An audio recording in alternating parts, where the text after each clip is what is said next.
Okay, this video is part 4 of the book review of Dr. Mcdougall's book, The Starch Solution.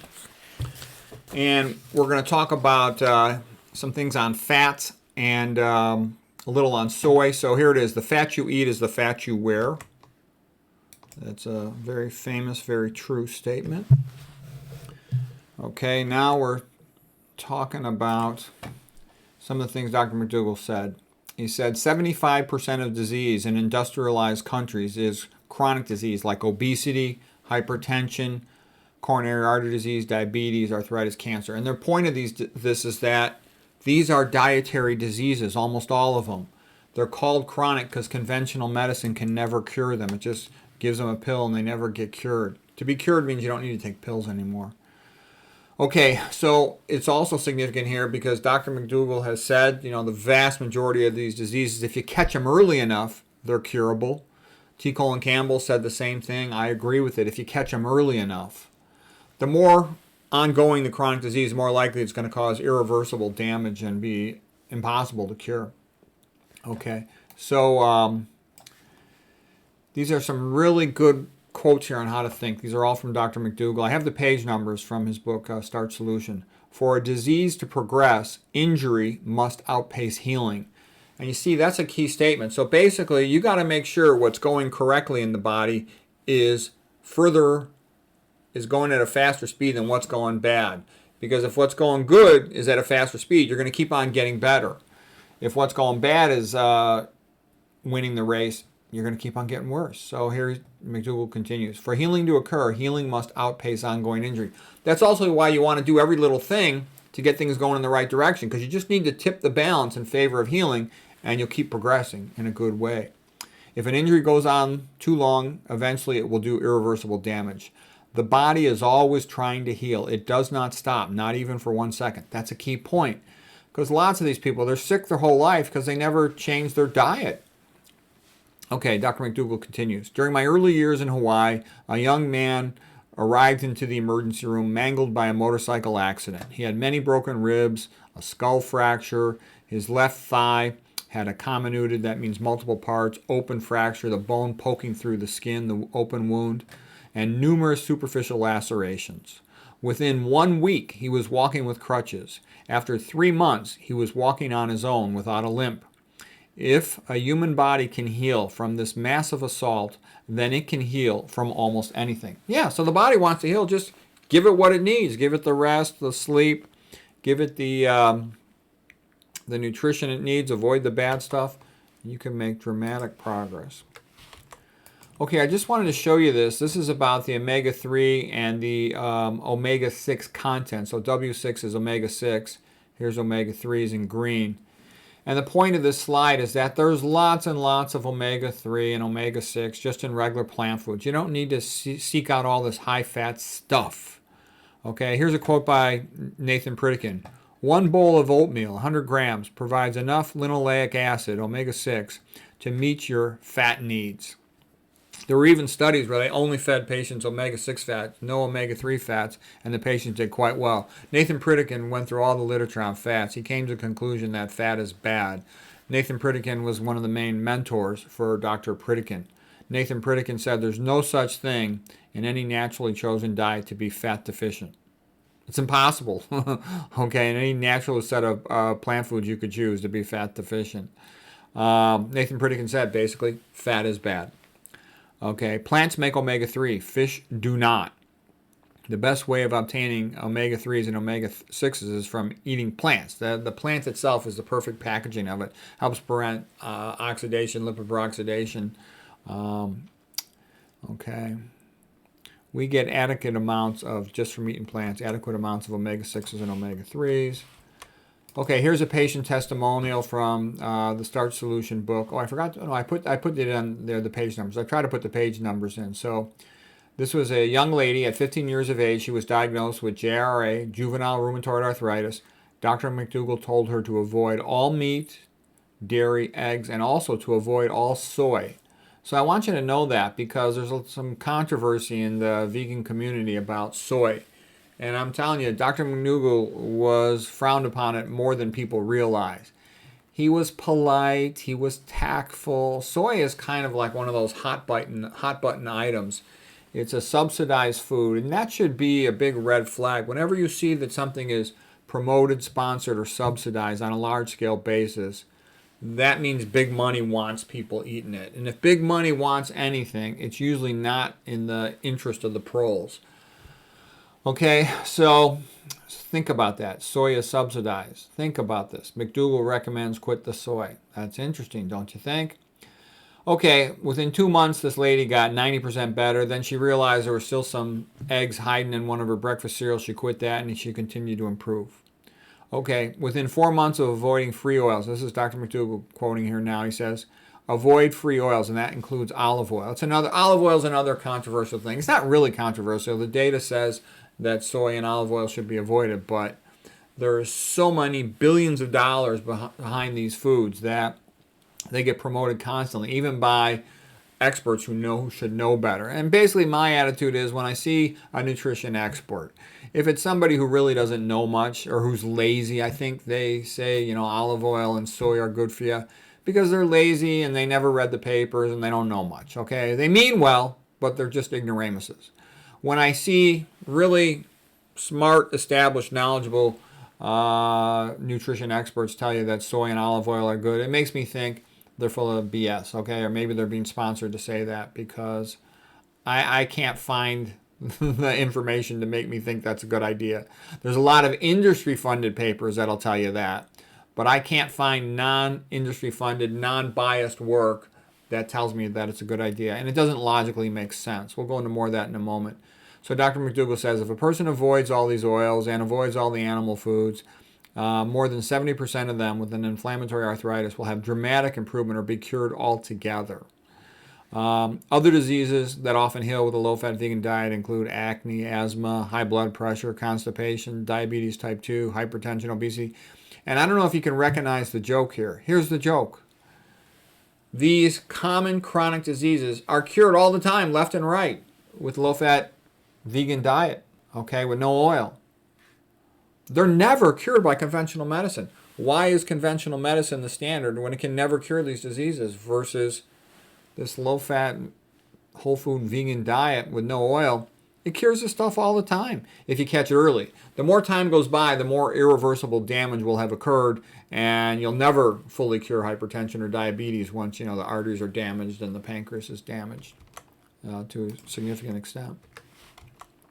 Okay, one little pitfall to watch out for. A lot of times when you hear soy is good, it's because they took something out of the cohort competing diet. Like if you switch soy for dairy, yeah, soy's not as bad as dairy, but that doesn't mean it's good, okay? And I think Goldhamer has some good quote about this. Just because one thing's not as bad as another doesn't mean that thing is good. So I'm just letting you know that's a common way that soy is made to look good is by having it really compete in the cohorts with dairy or with meat. Another point is there's a lot of industry-funded studies that try to make nuts look good. And, you'll often have the nut group that eats nuts, this high socioeconomic status, bunch of yuppies that are exercise also and doing other good health habits compared to a lower socioeconomic status population that's sedentary. And so little tricks like that, how the cohorts of people are chosen for a study in industry-funded studies can make stuff look better. Basically, anything industry-funded, I don't believe it. Just because I've seen that happen so many times that it just ends up not being true. So you got to have judgment on that. Oh, I got to get to, where's my slide going to go? Okay. All right, now I'm just going to show you a little bit more about leaky gut. So leaky gut's the big issue with autoimmune disease. It's the most common cause of autoimmune disease. So the thing that prevents leaky gut is dietary fiber. It's ingested by the good bacteria in the gut. There's only two types of bacteria in the gut. There's good bacteria, which eat fiber, and there's bad bacteria, which exist in the absence of fiber, okay? So that's an oversimplification, but that's what you need to know. The good bacteria, which are symbiotic with us, meaning we have a mutual benefit to each other, they eat the fiber, they convert it to short-chain fatty acids, SCFA, it's a common abbreviation. The most important one is 4-carbon butyrate. The butyrate is used by these gut lining cells, the epithelial cells of the gut. They're also called the enteric cells of the gut, and they use them to make the TJs. TJs are tight junctions. And these tight junctions help form a good fence. Remember what Robert Frost said, good fences make good neighbors, okay? If you don't have the dietary fiber, or you have these chemicals that are common in processed food, for example, damaging the gut wall, or you have antibiotics that wipe out the good gut bacteria, things like that. There's a whole bunch of them. It's like if I had an autoimmune disease, I would avoid all these things. Anyways, if you get a break in the tight junctions, you can get bacterial endotoxins, which cause inflammation and a lot of clotting. You can get protein chunks in here, which will lead to molecular mimicry with autoantibody cross-reactivity. It's the main mechanism of autoimmune disease. So what I'm saying is, the reason Dr. Mcdougall wanted this patient to get rid of all the animal foods was because animal foods have no fiber. So as soon as you eat plant foods, you get a lot more fiber, and you start feeding the good gut bacteria, okay? And you dramatically lower your risk of all this stuff, leaky gut, with all the complications that go along with that, including autoimmune disease. You'll also get chemicals from the bad bacteria. They're endotoxins predisposed to blood clotting, so they make the blood more thrombotic. You don't want that.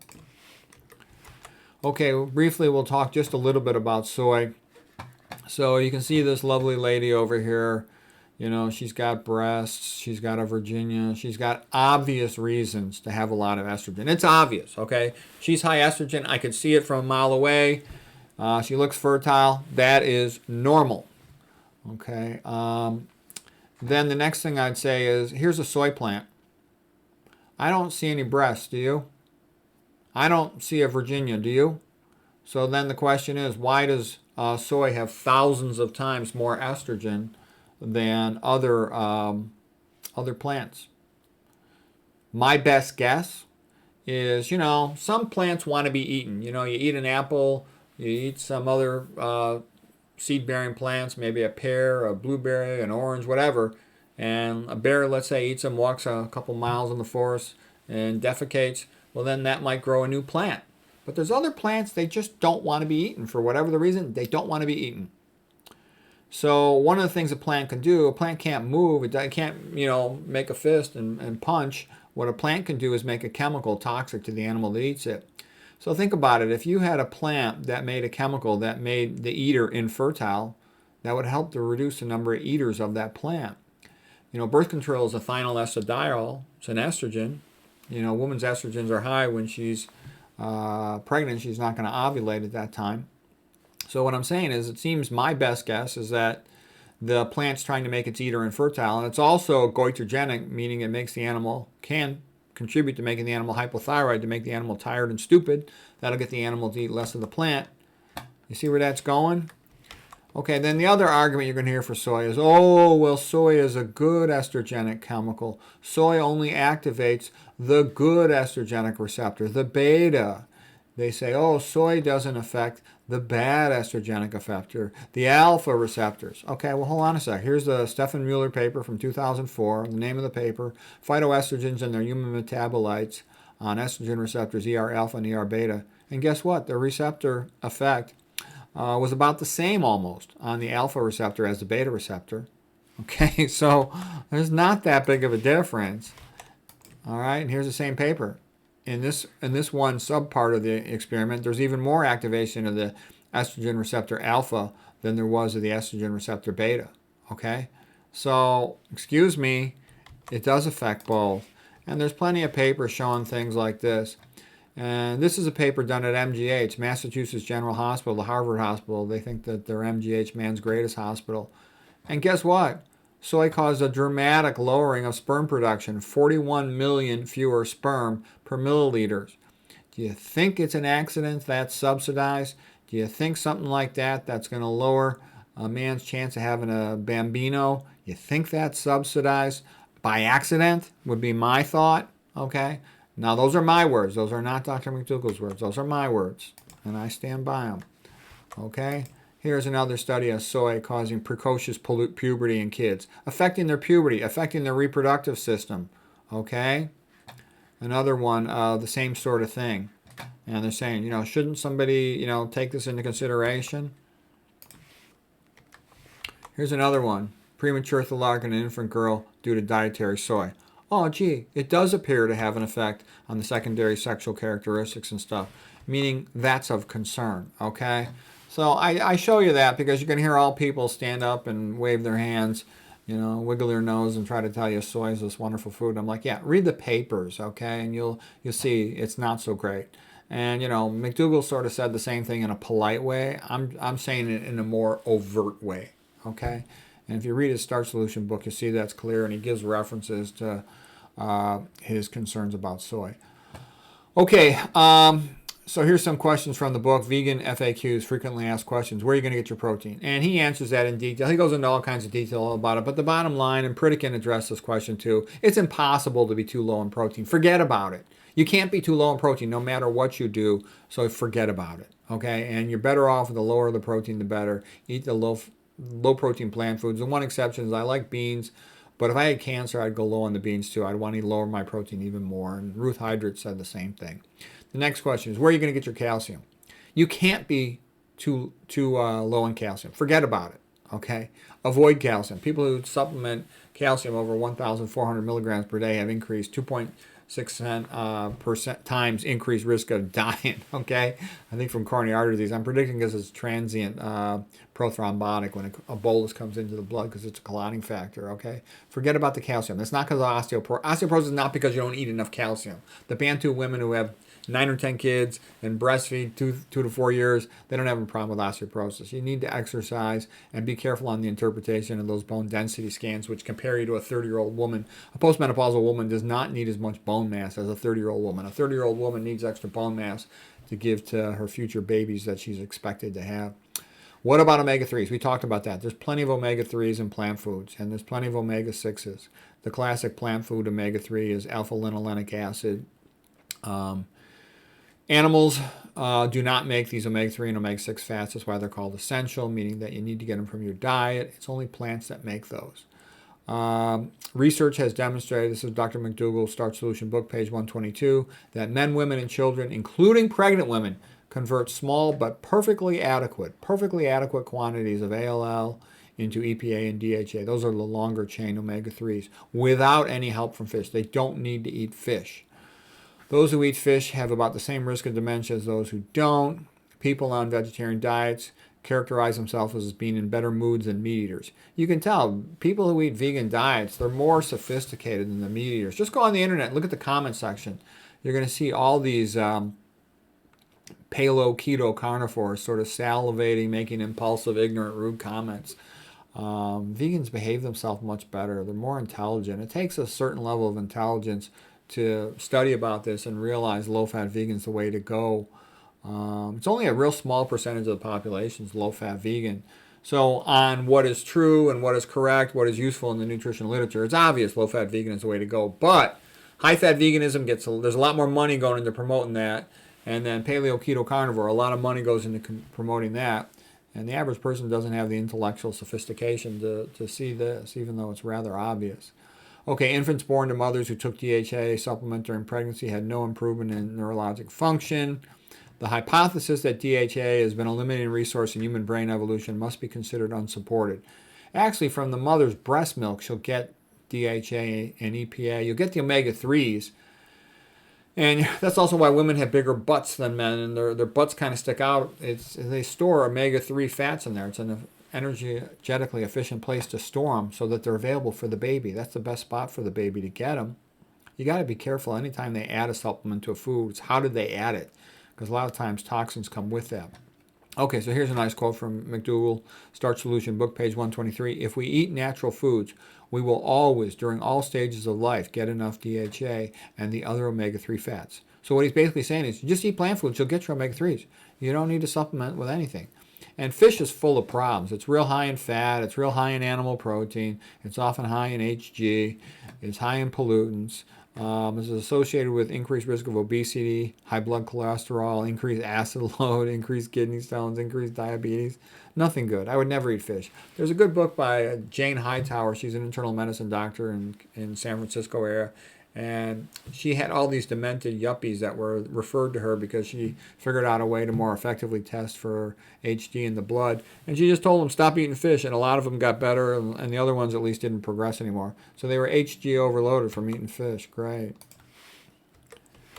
Okay, this is just a quick point about dietary fat. You know, dietary fat, it has a tendency, especially sat fat, to get into the skeletal muscle faster than the glucose does, and then it overwhelms the skeletal muscle electron transport in the mitochondria, and that causes insulin resistance. So diabetes is a fat disease. This, by the way, is stages of fat, and it relates to like the Gerald Shulman ectopic fat theory. Bottom line is you accumulate fat, first of all, in your skeletal muscles as the earliest detectable finding of diabetes, and the fat causes insulin resistance.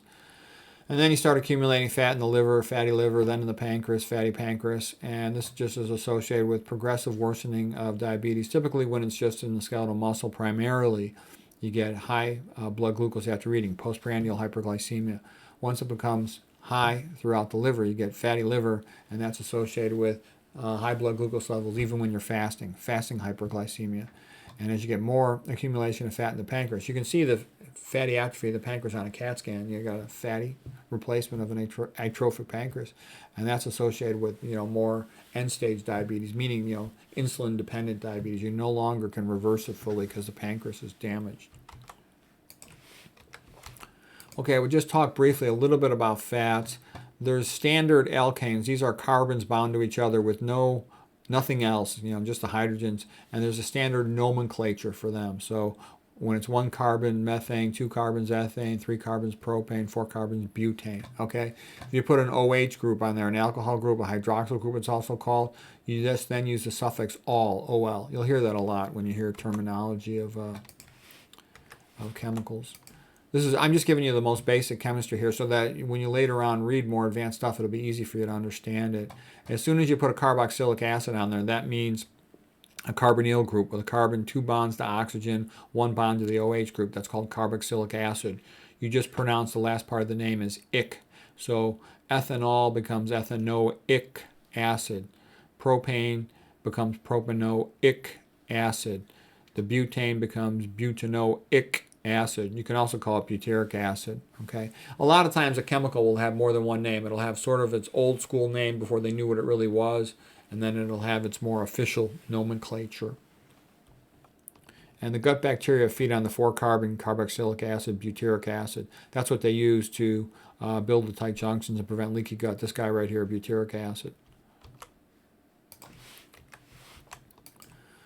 Okay, here's the most common C16 sat fat in the body. The most common saturated fat in the body is this palmitic acid. So C16 meaning 16 carbons. You see a little 0 here meaning there's no double bonds. Sat fat has no double bonds. It means the carbons are all saturated with hydrogens. Okay, and sat fat is the classic fat associated with animal foods. Animal foods are high in sat fat. Olive oil is a MUFA, monounsaturated fatty acid. MUFA, mono, means 1 double bond. PUFAs are polyunsaturated fatty acids. They have 2 or more double bonds. And there will always be a skip carbon in between the double bonds. This will be a CH2. There will also be a hydrogen coming below. So that is called a methylene bridge. Methylene means CH2. So methylene bridge is between the double bonds. And this hydrogen is very vulnerable to being plucked off, and the fatty acid going rancid, undergoing something called lipid peroxidation. Fatty acids are incorporated into plasma membranes and other cell membranes. The cell membrane has a phosphate head, so here's the phosphate, that's polar, meaning it has a charge on it. There'll be an additional group on there, but for our purposes, let's just call it a phosphate. There'll be a polar hydrophilic group.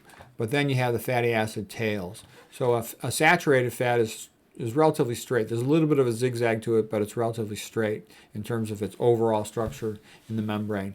Whereas an unsaturated fat, the double bond will cause it to bend away, and that bending away will push the adjacent fatty acid tails in the membrane away, and that can fluidize a membrane a little bit. So there is some benefit to it. It wouldn't occur if there wasn't a benefit to it in the human body.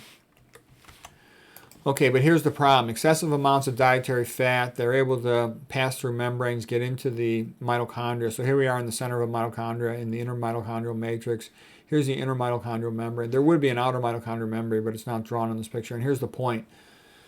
Excessive amount of fats will inhibit complex 3 of electron transport. When they inhibit complex 3, then it starts to back up. When electron transport backs up, then Krebs cycle backs up in the mitochondrial matrix, and then glucose glycolysis backs up in the cytoplasm. So it's very damaging metabolism. The mitochondrial senses this as a problem, and it sends a message to the cytoplasm, don't allow any more glucose into the cell. So now glucose accumulates in the blood, and that's called hyperglycemia. So that's how it happens. The fat gets into the mitochondria first, blocks complex 3.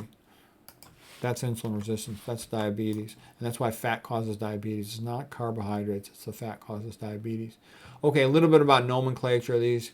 The only ones interesting for us would be linoleic acid, C18, 18 carbons, 2 double bonds. That's omega-6 fat because the double bonds at the carbon number 6. Alpha-linolenic, so you got a little N there, linolenic acid is C18, 3, 18 carbons, 3 double bonds. And that's your classic plant food related omega-3. Okay, these are the bigger ones that you can only get from fish oil. And we can, once we've got these two precursors, the only ones that are essential are LA and ALA. You can then make these other ones. Okay, so what I wanted to show you is that the C18-2, the C18-3, LA and ALA, these are more vulnerable to undergoing lipid peroxidation, spoilage, rancidity. I'll show you a picture of them. I'll show why. So first of all, here's what spoilage is. The hydrogen's plucked off. There's a free electron there. Oxygen binds. That's a peroxide. 2 adjacent oxygens bound to the methylene bridge carbon. And this can initiate chain reactions of these types of reactions, free radical reactions. It's a free radical having an unpaired electron in its outer orbital. And this can destroy membranes, can destroy mitochondria. And this is another reason why you want to be careful about eating all these fats. And the more PUFA it is, the more double bonds it has, the more vulnerable it is to this type of lipid peroxidation reaction. Here is a real standard important phospholipid inside of mitochondria, intermitochondrial membranes. It's called cardiolipan. Okay? And look at all these double bonds it has on its fatty acid tails. It's uniquely, unlike other phospholipids, it has 4 fatty acid tails instead of 2. And it's quite vulnerable to lipid peroxidation with all these double bonds and all these PUFA tails. Okay, now I wanted to show you the big whale of fatty acids, something like DHA. It's docosal, that means 22 carbons with 6 double bonds. So there's 1, 2, 3, 4, 5, 6 double bonds. That means look at how many methylene bridges you got. You got 1, 2, 3, 4, 5 methylene bridges. 5 methylene bridges, okay? That's a lot. And what that means is this is highly vulnerable to lipid peroxidation, going rancid and causing damaging reactions in the body. That's why they sell it in an opaque container at the grocery store, and that's why they keep it in the fridge, and you're told to put it in the fridge right away and always keep it in the opaque container, because they know it'll go bad. You'll smell that disgusting fish oil of rancidity. And so what I'm saying is the so-called arguments to support giving people directly DHA and EPA, the big long ones with all the extra double bonds, don't sound like a good idea to me. It sounds like, heading towards a lot more spoilage, rancidity, and problems related to that. I'm not enthusiastic about that idea. So some of the theoretical benefits of omega-3 supplementation that have been talked about. It can lower triglycerides, but it makes the people fat, and that'll predispose them to hyperlipidemia. So I'm not impressed by it. It has a slight anticoagulation effect, but it makes zero difference really for the most part. I say that because I did thousands of procedures as an imaging-guided surgeon, and we didn't even care about omega-3. We never check it. I know some surgeons for their operations want the patient to stop omega-3 supplements. All I can tell you is I was doing tons of procedures, and we just considered omega-3s basically a joke. We never stopped them, okay? And I never had a problem from doing that. I didn't care about aspirin either. That didn't bother me. I would do spinal punctures. I would do everything with aspirin on board. Not a problem. I would not do procedures if they were had things on board like Plavix. No way. I've had major bleeds when I was forced to do procedures with patients on Plavix. I one time had to put a tube in a gallbladder, and the patient bled out of their chest wall. I sat there for holding pressure for 2 hours. That was a miserable experience. I had to do it though. I had to put in chest tubes a few times under conditions I didn't want to because the patient's comorbidity required it. But I can just tell you the anticoagulation effect of fish oil was next to nothing. It was not a big deal. I know there's some, but it's pretty minimal. Okay, if you have an autoimmune disease, there might be a benefit if you've failed leaky gut preventive measures to take omega-3s to suppress your immune system a little bit. I would try that first before I would try taking those immunosuppressive drugs. But if I didn't have to, I wouldn't want to suppress my immune system. Because the immunosuppressive effects of omega-3s, they might increase your risk of a serious infection, and they're thought to increase your risk of cancer. They're associated, multiple studies have shown them associated with increased risk of prostate cancer. Like I said, they oxidize spontaneously also at room temperature. What do you think is going to happen when you put them at body temperature, 98.6? I don't like that idea. All fats, including omega-3s, are going to predispose you to becoming obese. They're going to increase your risk of insulin resistance and diabetes. As you get fatter, you get more spillover of free fatty acids into the blood from your obesity. Fish oil supplements routinely are low in EPA and DHA and contaminated with peroxides, according to one paper I read. It takes about 17 pounds of fish, according to Brian Peskin. He's an expert on oils and fish oils. He says it takes about 17 pounds of fish to make one capsule of fish oil. Okay, that's what he claims. So that's a lot of fish being, wiped out just to make a little bit of fish oil, something that you don't really need from what I can read and in the opinion of Dr. Mcdougall. Okay. So Dr. Mcdougall was pretty strong on saying that he thought fish oil was unnecessary.